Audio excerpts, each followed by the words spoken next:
一名52岁单小姐伫一冬前开始向头壳讲困眠无好，甚至是腹肚痛。虽然放屎了后会稍微改善，也毋过这款情形严重影响着工课以及生活。前往病医，予医师检查，才知影是肠燥症。我们定义当然是说，至少症状能够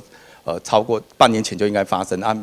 最近这3个月，每个礼拜至少有一次腹痛，或合并一些大便习惯改变。好，这样我们就诊断这种肠燥症。压力大，生活作息无正常，爱食咸、啉咖啡，饮食无正常，都有可能会引起肠燥症。这款症头伫全世界盛行率大约20%，伫男性当中8.9%，女性较济来到14%，其中伫台湾的盛行率更高达23%，而且只有19%的病患会就医治疗。它这个当然牵涉到一个外界敏感，那加上它肠道敏感，所以它蠕动就不正常。有时候是蠕动过快就拉肚子啊，有时候是过度蠕动，但是是严重的那个痉挛痉挛就等于说便都排不出去，所以他想大便是大不干净它造成他有一种像便秘的症状就出来，所以有些就是表现出来是一直拉很多次，有些表现出来是硬的像羊大便的，或是一个像铅笔状的便一样。这种疾病来处理是因为它多因素的。所以我们必须要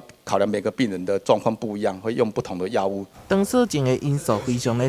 多，除了量早就医治疗，上重要的是爱调整生活习惯，加食膳食纤维的食物，随时保持好心情，才会当有效缓解症头。台南新闻杨顺怀采访报道。